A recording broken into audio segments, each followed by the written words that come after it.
Miss Honey poured the tea and added a little milk to both cups. She appeared to be not in the least ill, at ease sitting on an upturned box in a bare room and drinking tea out of a mug that she balanced on her knee. "You know," she said, "I've been thinking very hard about what you did with the glass. It is a great power you have been given, my child. You know that." "Yes, Miss Honey, I do," Matilda said, chewing her bread and margarine. "So far as I know," Miss Honey went on, "nobody else in the history of the world has been able to compel an object to move without touching it or blowing on it or using any outside help at all." Matilda nodded but said nothing. "The fascinating thing," Miss Honey said, "would be to find out the real limit of this power of yours. Oh, I know you think you can move just about anything there is, but I have my doubts about that." "I'd love to try something really huge," Matilda said. "What about distance?" Miss Honey asked. "Would you always have to be close to the thing you were pushing?" "I simply don't know," Matilda said, "but it would be fun to find out." Miss Honey's story. "We mustn't hurry this," Miss Honey said. "So, let's have another cup of tea, and do eat that other slice of bread. You must be hungry." Matilda took the second slice and started eating it slowly. The margarine wasn't at all bad. She doubted whether she could have told the difference if she hadn't known. "Miss Honey," she said suddenly, "do they pay you very badly at our school?" Miss Honey looked up sharply. "Not too badly," she said. "I get about the same as the others, but it must still be very little if you are so dreadfully poor," Matilda said. "Do all the teachers live like this, with no furniture and no kitchen stove and no bathroom?" "No, they don't," Miss Honey said rather stiffly. "I just happen to be the exception." "I expect you just happen to like living in a very simple way," Matilda said, probing a little further.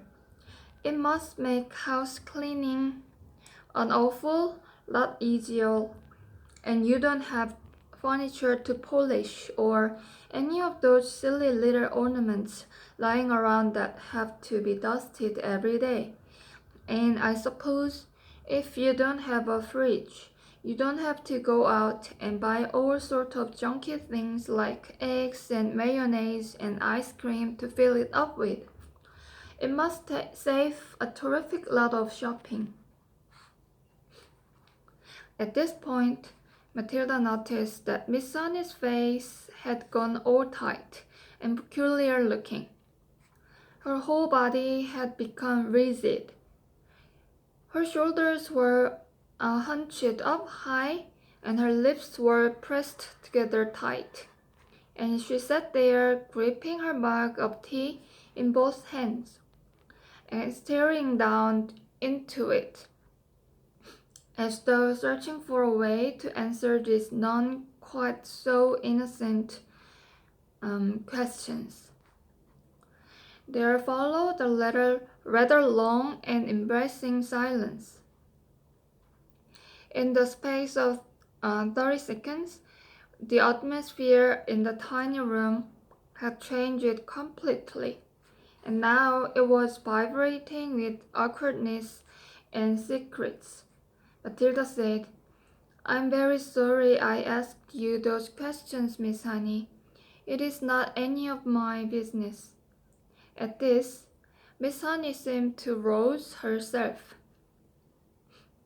She gave a shake of her shoulders, and then very carefully she placed her mug on the tray.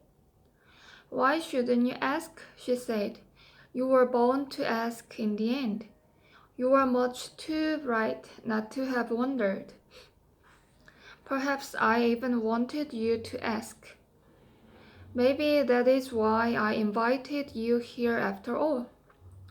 As a matter of fact, you are the first visitor to come to the cottage since I moved in 2 years ago. Matilda said nothing. She could feel the tension growing and growing in the room.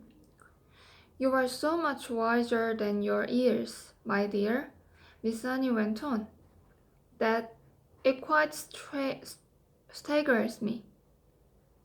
Although you look like a child, you are not really a child at all, because your mind and your powers of reasoning seem to be fully grown up.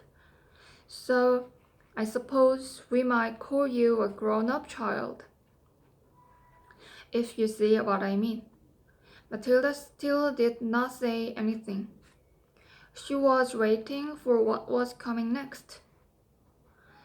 Up to now, Miss Sunny went on, I have found it impossible to talk to anyone about my problems. I couldn't face the embarrassment,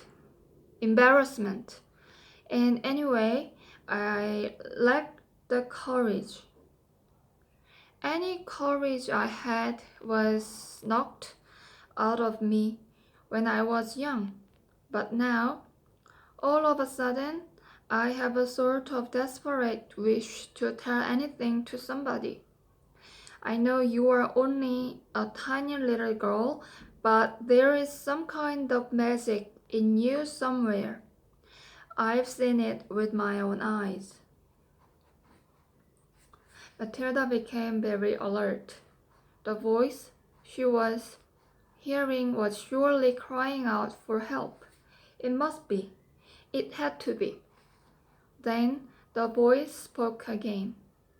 Have some more tea, it said. I think there's still a drop left. Matilda nodded. Miss Annie poured tea into both mugs and added milk. Again, she cupped her own mug in both hands and sat there sipping. There was quite a long silence before she said, May I tell you a story? Of course, Matilda said. I am 23 years old, Miss Annie said. And when I was born, my father was a doctor in this village. We had a nice old house, quite large, red brick. It's tucked away in the wood behind the hills. I don't think you'd know it. Matilda kept silent. I was born there, Miss Annie said. And then came the first tragedy. My mother died when I was 2. My father, a village doctor, had to have someone to run the house and to look after me. So he invited my mother's married sister, my aunt, to come and live with us. She agreed and she came. Matilda was listening intently. How old was the aunt when she moved in? She asked. Not very old, Miss Honey said. I should say about 30. But I hated her right from the start. I missed my mother terribly. And the aunt was not a kind person. My father didn't know that because he was hardly ever around. But when he did put in an appearance, the aunt behaved differently. Miss Annie paused and sipped her tea. I can't think why I am telling you all this, she said, embarrassed. Go on, Matilda said. Please. Well, Miss Annie said, then came the second tragedy. When I was 5, my father died very suddenly. One day he was there, and the next day he was gone. and so I was left to live alone with my aunt. She became my legal guardian. She had all the power of a parent over me. In some way or another, she became the actual owner of the house. How did your father die? Matilda asked. It is interesting. You should ask that, Miss Sunny said. I myself was much too young to question it at the time, but I found out later that there was a good deal of mystery surrounding his death. Didn't they know how he died? Matilda asked. Well, not exactly, Miss Sunny said, hesitating. You see, no one could believe that he would ever have done it.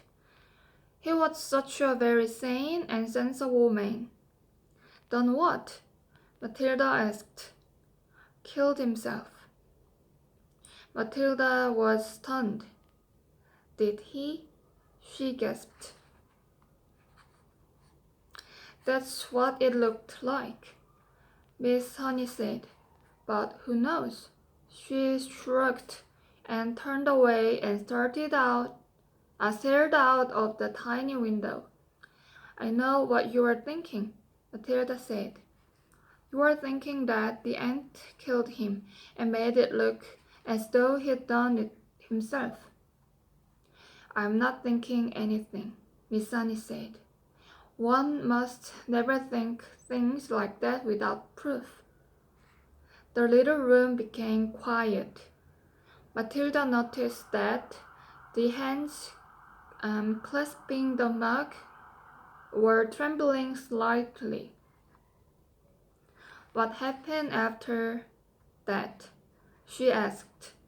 What happened when you were left all alone with the aunt? Wasn't she nice to you? Nice? Miss Honey said. She was a demon. As soon as my father was out of the way, she became a holy terror. My life was a nightmare. What did she do to you? Matilda asked. I don't want to talk about it, Miss Sunny said. It's too horrible. But in the end, I became so frightened of her, I used to start shaking when she came into the room. You must understand I was never a strong character like you. I was always shy and retiring. Didn't you have any other relations? Matilda asked. Any uncles or aunts or grannies you would come and see you? None that I knew about, Miss Honey said. They were all either dead or they'd gone to Australia. And that's still the way it is now, I'm afraid. So you grew up in that house alone with your aunt, Matilda said. But you must have gone to school. Of course, Miss Sunny said. I went to the same school you are going to now, but I lived at home. Miss Sunny paused and stared down into her empty tea mug. I think what I'm trying to explain to you, she said, is that over the years I became so completely cowed and dominated by this monster of an aunt that when she gave me an order, no matter what it was, I obeyed it instantly. That can happen, you know. And by the time I was 10, I had become her slave. I did all the housework. I made her bed. I washed and ironed her for her. I did all the cooking. I learned how to do everything. But surely you could have complained to somebody, Matilda said. To whom? Miss Sunny said. And anyway, I was far too terrified to complain. I told you, I was her slave. Did she beat you? Let's not go into detail, Miss Honey said.